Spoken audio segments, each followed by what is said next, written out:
Hello friend, welcome back to crazy method study. मैं हूं OP Yadav, आप देख रहे हैं क्रेजी मेथड स्टडी। तो आज का वीडियो बहुत ही ज़्यादा इंपॉर्टेंट है फ्रेंड, क्योंकि IOCL question paper Mathura refinery mechanical आज हम लोग देखने वाले हैं, जिसका एग्ज़ाम 17 फरवरी 2019 को हुआ था। आज के क्वेश्चन पेपर में हम लोग क्वेश्चन नंबर 21 से लेकर के क्वेश्चन नंबर 40 तक देखेंगे। ठीक है, पार्ट वाइज करके ऑलरेडी वीडियो चैनल पर पड़ा हुआ है, लेकिन समरी करके बोल रहे थे आप लोग कि एक ही वीडियो में लाओ, तो 20-20 मिनट का वीडियो हो जा रहा फ्रेंड। अगर मैं सबको एक ही में करूं तो 2 घंटा 4 घंटे का वीडियो हो जाएगा, तो अच्छा नहीं लगेगा। ठीक है ना, तो इसलिए आप अच्छे से 20-20 मिनट के वीडियो में ही आप अच्छे से रिवाइज करें। और आज का वीडियो का लाइक टारगेट मैं 20 रखता हूं, फटाफट से लाइक कर दीजिए। चलिए स्टार्ट करते हैं विदाउट वेस्टिंग आवर टाइम। आ चुका है first question. The average time recorded by work study man for an operation is called standard time, normal time, representative time या फिर नन ऑफ दिस। तो आपका समय शुरू होता है। अब सोचिए इसका राइट आंसर क्या होगा। इसका right answer option number C हो जाएगा, representative time. Average time record किया जाता है ना, उसको रिप्रेजेंटेटिव टाइम बोला जाता है। बिल्कुल अच्छे से याद रखिएगा। ठीक है, नेक्स्ट क्वेश्चन की ओर बढ़ते हैं। Which one of the following material will require the largest size of riser for the same size of casting? Aluminium, cast iron, steel, copper. आपका कौन सा आंसर सही होगा, आप थोड़ा सा सोचिएगा, इसके बाद मैं बताता हूँ।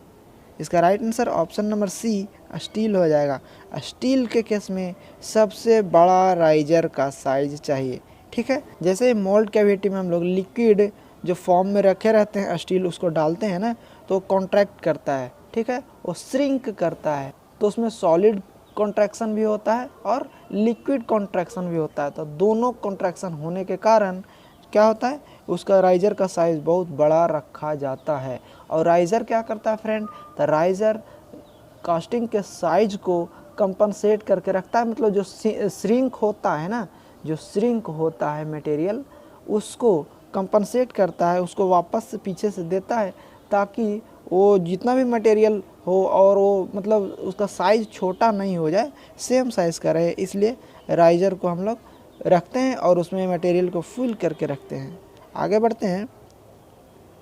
The value of the wavelength for maximum emissive power is given by Kirchhoff's law, Stephen's law, Wien's law या फिर प्लैंक्स लॉ। तो आपका समय शुरू होता है। अब बिल्कुल सोचिए इसका राइट आंसर क्या होगा। इसका right answer option number C, Wien's law. Wien's law, इसको विन्स डिस्प्लेसमेंट लॉ भी बोला जाता है, जो कि वेवलेंथ के लिए किया जाता है कि इमिसिव पावर का वेवलेंथ क्या है, इस चीज़ को मेजरमेंट करने के लिए किया जाता है। ठीक है, और बहुत ज़्यादा इंपॉर्टेंट क्वेश्चन है, बहुत बार पूछा जा चुका है। The ratio of molar specific heat for monoatomic gas is 1, 1.4, 1.67 या फिर 1.87। तो कौन सा सही आंसर होगा, बिल्कुल सोचिएगा, इसके बाद मैं बताता हूँ। इसका right answer option number C हो जाएगा, 1.67। बिल्कुल अच्छे से याद रखिए। मोनो एटॉमिक के लिए 1.67, डाई एटॉमिक के लिए 1.4 होता है, ट्राई एटॉमिक के लिए 1.33 होता है। तो बिल्कुल अच्छे से याद रखिए, बहुत ज़्यादा इंपॉर्टेंट है। चलते हैं हम लोग आगे। Reciprocating pump is also called a dot dot dot displacement pump, positive, negative, zero या फिर ऑल ऑफ दिस। तो इसका राइट आंसर क्या होगा, थोड़ा सा सोचिए, उसके बाद मैं बताता हूँ। इसका राइट आंसर ऑप्शन नंबर है, पॉजिटिव डिस्प्लेसमेंट पंप। इसको पॉजिटिव क्यों बोला जाता है फ्रेंड, देखिए, जैसे ही हम लोग सिलेंडर के बाहर फ्लूइड को भेजा जाता है, उसको डिस्प्लेस किया जाता है पिस्टन के द्वारा, तो वापस कभी भी सिलेंडर में नहीं आता है, इसलिए इसको पॉजिटिव डिस्प्लेसमेंट पंप बोला जाता है। ठीक है, और सेंट्रीफ्यूगल के पंप के केस में ऐसा नहीं होता है, वो बाहर जाता है, वो बाहर से लौट भी सकता है। ठीक है ना, तो बिल्कुल अच्छे से याद रखिए। इससे एक और क्वेश्चन पूछता है कि रेसिप्रोकेटिंग पंप स्टार्ट किया जाता है तो उसको वाल्व को क्या रखा जाता है, बंद रखा जाता है या फिर खुला? तो इसमें इस केस में बिल्कुल बंद रखा जाता है। किस केस में, सेंट्रीफ्यूगल पंप के केस में। लेकिन वही रेसिप्रोकेटिंग पंप की केस आती है तो उसमें हम लोग खोल के रखते हैं, क्योंकि पॉजिटिव डिस्प्लेसमेंट है। एक बार जो बाहर जाएगा वो अंदर आएगा ही नहीं, और बाहर जाने का रास्ता नहीं रहेगा, तो पंप टूट जाएगा और उसका डायफ्राम टूट जाएगा और पंप बर्बाद हो सकता है। ठीक है, चलते हैं हम लोग आगे। नेक्स्ट क्वेश्चन है, furnace temperature is measured with the help of thermometer, pyrometer, tachometer या फिर ऑल ऑफ दिस। तो तो आपका समय शुरू होता है अब। बिल्कुल सोचिए इसका राइट आंसर क्या होगा। इसका right answer option number B pyrometer हो जाएगा। बिल्कुल अच्छे से याद रखिएगा, ठीक है। पायरोमीटर या फिर इसको रेडिएशन पायरोमीटर भी बोला जाता है। वो एक गन जैसा होता है फ्रेंड, उसको एक बटन को ऐसे प्रेस किया जाता है और जहाँ पे हम लोगों को मेजर करना रहता है टेम्परेचर, उस जगह पे उस जो लेज़र लाइट होता है वहाँ पे फोकस करते हैं। तो यहाँ पे डिस्प्ले रहता है, वो बिल्कुल दिखा देगा, ठीक है, कि यहाँ पे कितना टेम्परेचर है। तो यही था।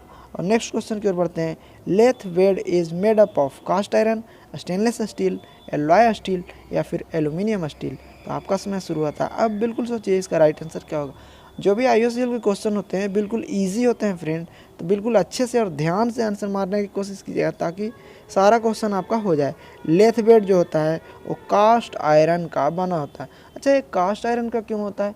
कास्ट आयरन का इसलिए बना होता है फ्रेंड कि जब हम लोग मशीन को चलाते हैं ना, लेथ को, तो उस केस में उसके अंदर बहुत ज़्यादा वाइब्रेशन होता है, ठीक है। मेटल कटिंग करते हैं, ड्रिलिंग करते हैं या फिर चैम्फरिंग करते हैं या फिर थ्रेड कटिंग करते हैं, तो उस केस में बहुत ज़्यादा वाइब्रेशन आता है और उसी वाइब्रेशन को अब्जॉर्व करने के लिए कास्ट आयरन का प्रयोग किया जाता है। इसलिए, ठीक है, क्योंकि उसका डैम्पिंग कैरेक्टरिस्टिक बहुत ही ज़्यादा हाई होता है, इसलिए इसको यूज़ किया जाता है। नेक्स्ट क्वेश्चन है, इन 18:4:1 HSS स्टील 4% इंडिकेट्स 4, मतलब 4 जो लिखा हुआ है किसके लिए इंडिकेट किया जाता है? कोबाल्ट, टंगस्टन, क्रोमियम या फिर मोलिब्डेनम। तो आपका समय शुरू होता है अब। बिल्कुल सोचिए इसका राइट आंसर क्या होगा। तो इसका right answer option number C हो जाएगा, क्रोमियम के लिए, ठीक है। जो सबसे पहला होता है 18, वो 18% टंगस्टन होता है, 4% क्रोमियम होता है और 1% जो है वो किसके लिए होता है? वेनेडियम के लिए होता है। तो बिल्कुल अच्छे से याद रखिएगा। आगे बढ़ते हैं हम लोग, देखते हैं next question. In grinding wheel specification V stand for rubber bond, shellac bond, vitrified bond या फिर नन ऑफ दिस। तो आपका समय शुरू होता है अब। बिल्कुल सोचिए इसका राइट आंसर क्या होगा। इसका right answer option number C, vitrified bond होता है। और ग्राइंडिंग स्पेसिफिकेशन का वीडियो चैनल पे पड़ा हुआ है, वो मैं आपको आई बटन में लिंक दे दूंगा, आप ज़रूर से ज़रूर जा करके देखिए। चलते हैं आगे। Annealing is done for strain hardening, stress relieving, both A and B या फिर नन ऑफ दिस। तो आपका समय शुरू होता है अब। बिल्कुल सोचिए इसका राइट आंसर क्या होगा। इसका right answer option number B हो जाएगा, स्ट्रेस रिलीविंग। स्ट्रेस को रिलीव करने के लिए हम लोग एनिलिंग करते हैं।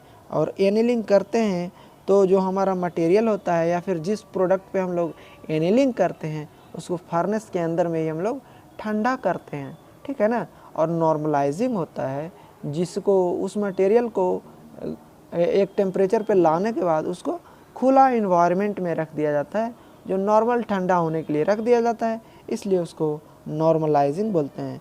चलते हैं हम लोग आगे और देखते हैं next question. Helix angle for drill bit is 15 degree, 30 degree, 45 degree या फिर 60 डिग्री।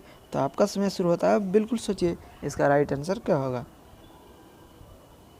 इसका right answer option number B 30 degree हो जाएगा। हेलिक्स एंगल क्या होता है फ्रेंड? देखिए यहाँ पे ये होता है ड्रिल बिट, ठीक है।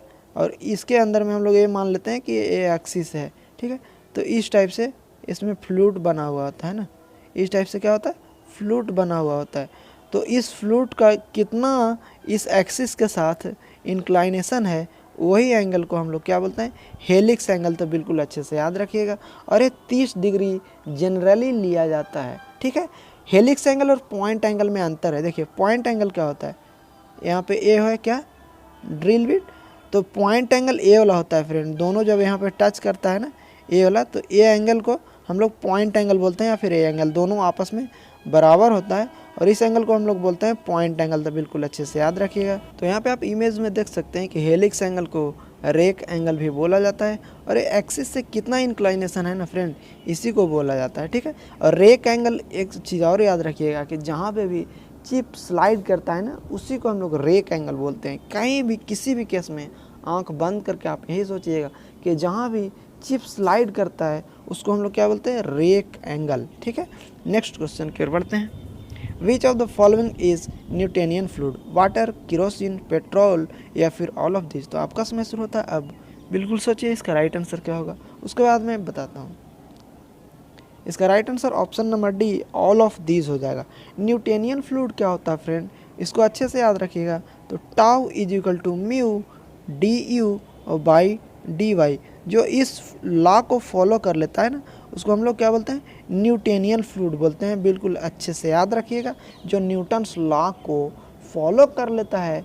फॉलो क्या हुआ फ्रेंड, तो देखिए tau proportional to d u by d y, इसको जो फॉलो करता है ना, उसी को हम लोग न्यूटेनियन फ्लूइड बोलते हैं। और म्यू इंक्लूड हो जाता है, यहाँ पे इक्वल का साइन आता है, तो ये जो होता है वो हमारा विस्कोसिटी होता है फ्लूइड का। तो यहाँ पे अच्छे से याद रखिएगा, ठीक है। नेक्स्ट क्वेश्चन की ओर बढ़ते हैं। Tensile testing is done on which machine, lathe machine, shaper machine, UTM machine की ऑल ऑफ दिस। तो आपका समय शुरू होता है अब। बिल्कुल सोचिए, इसका right answer option number C UTM machine हो जाएगा। यूटीएम का फुल फॉर्म क्या होता है, यूनिवर्सल टेस्टिंग मशीन, ठीक है। बिल्कुल अच्छे से याद रखिएगा। ये आपको फिगर में दिख रहा है ना, ये यूटीएम मशीन है, यूनिवर्सल टेस्टिंग मशीन। तो बिल्कुल इसी चीज़ को याद रखिएगा, बहुत ही ज़्यादा इंपॉर्टेंट है। यहाँ पे होल्ड कर दिया जाता है ऑब्जेक्ट को, और इसी प्रकार से ये स्पेसिमेन इसको बोला जाता है, और ये ऐसे ऐसे करके इलोंगेट होता है, फिर ऐसे जा करके टूट जाता है, ठीक है। तो बिल्कुल अच्छे से याद रखिएगा, इसको हम लोग यूटीएम मशीन बोलते हैं। नेक्स्ट क्वेश्चन की ओर चलते हैं, देखते हैं। Flying cutter is the part of drilling machine, boring machine, broaching machine या फिर मिलिंग मशीन। तो कौन सा इसका राइट आंसर होगा, बिल्कुल सोचिएगा। तो इसका right answer option number D milling machine होता है। फ्लाई कटर या फिर फ्लाइंग कटर भी बोलते हैं, ठीक है ना। तो किस में होता है, मिलिंग मशीन में होता है। बिल्कुल अच्छे से याद रखिएगा। और ये होता है फ्लाई कटर, इसको होल्ड किया जाता है, और ये जो होता है ना टूल होता है, और ये रोटेट करता है ऐसे, ठीक है, रोटेट करता है, उसकी वजह से यहाँ से कट होता है, ठीक है। बिल्कुल अच्छे से याद रखिएगा। आगे बढ़ते हैं, देखते हैं next question. Which type of compressor is used for supercharging in IC engine, axial, radial की बोथ ए एंड बी या फिर मिक्स्ड। तो इस कौन सा इसका राइट आंसर होगा, थोड़ा सा सोचिए, उसके बाद मैं बताता हूँ। इसका right answer option number B radial type से कंप्रेसर होता है, वो यूज़ किया जाता है यहाँ पे, ठीक है। तो बिल्कुल अच्छे से याद रखिएगा। नेक्स्ट क्वेश्चन है, which number indicates the diameter of shaft where bearing is fitted in 6206। आपका ऑप्शन है 62, 20, 06 या फिर 66। तो कौन सा इसका राइट आंसर होगा, थोड़ा सा सोचिए, उसके बाद मैं बताता हूँ। इसका right answer option number C हो जाएगा 06। देखिए इसमें जो लास्ट डिजिट है ना, लास्ट 2 डिजिट, वो इंडिकेट करता है शाफ्ट के साइज़ को, लेकिन एग्जैक्ट साइज़ क्या होगा वो अलग होता है। ऑलरेडी चैनल पे पढ़ा हुआ, लेकिन देखिए यहाँ पे 06 है ना, तो 06 यहाँ पे और गुना 5 कर लीजिए, मतलब 30 mm इसका एग्जैक्ट साइज होगा। कितना हो जाएगा, 30 mm, ठीक है। बिल्कुल अच्छे से याद रखिएगा। ये 06, 00, 01, 02, 03 ऐसे करके आगे जितना भी होता है ना, वो सबका साइज़ अलग अलग होता है, ठीक है। तो वो चैनल पे पढ़ा हुआ, आप देख सकते हैं। हम लोग चलते हैं आगे, क्योंकि वहाँ पे चल जाएंगे तो फिर यहाँ पे बहुत ज़्यादा दिक्कत हो जाएगी। नेक्स्ट क्वेश्चन है, which of the following maintain the gap between 2 rotating element, ball, roller, cage या फिर ऑयल सील। तो कौन सा इसका राइट आंसर होगा, थोड़ा सा सोचिए। इसका right answer option number C हो जाएगा केज। केज होता है जो दोनों बॉल के बीच में गैप होता है, उसको मेंटेन करके रखता है, ठीक है, ठीक है। तो आगे बढ़ते हैं, देखते हैं नेक्स्ट क्वेश्चन। वीयरिंग में fail due to improper lubrication, alignment की बोथ ए एंड बी या फिर नन ऑफ दिस। तो आपका समय शुरू होता है अब। बिल्कुल सोचिए इसका राइट आंसर क्या होगा। इसका right answer option number C both A and B हो जाएगा, ठीक है। लुब्रिकेशन भी प्रॉपर नहीं है तो बेयरिंग फेल कर जाएगा, और अलाइनमेंट भी पंप का सही नहीं है, सॉफ्ट अलाइन नहीं है, उस केस में भी बेयरिंग फेल कर जाएगा। तो दोनों केस आप अच्छे से याद रखिए। Next question, ring gauge is use to measure inner diameter, outer diameter की बोथ ए एंड बी या फिर नन ऑफ दिस। तो आपका समय शुरू होता है अब। बिल्कुल सोचिए इसका राइट आंसर क्या होगा। इसका right answer option number B outer diameter हो जाएगा। रिंग गेज क्या होता है, वो सिंपल ऐसा रिंग जैसा होता है। जिस शाफ्ट का साइज मेजर करना है, वो शाफ्ट को यहाँ पे ऐसे लाइए और इस रिंग को यहाँ पर डाल के देखिए। रिंग अगर चला जाए तो उसका आउटर डायमीटर उसी से मेजर किया जाता है, वो अलग अलग साइज का रहता है, ठीक है। नेक्स्ट क्वेश्चन की ओर बढ़ते हैं। Blanking and piercing operation is performed by progressive die, compound die, combination die या फिर नन ऑफ दिस। तो आपका समय शुरू होता है अब। बिल्कुल सोचिए इसका राइट आंसर क्या होगा। तो इसका right answer option number B compound die हो जाएगा। ठीक है, ब्लैंकिंग एंड पियर्सिंग, इसको याद कैसे रखना है, तो बीपीसी याद रखिएगा, बीपी कंपाउंड याद रखिएगा, बीपी कंपाउंड, तो उससे याद हो जाएगा। ब्लैंकिंग पियर्सिंग एक ही बार किया जाता है किससे, तो कंपाउंड डाई से। तो आज की वीडियो में इतना ही रखते हैं, तब तक आप अपना ख्याल रखिए। Thanks for watching, enjoy your life, have a nice day.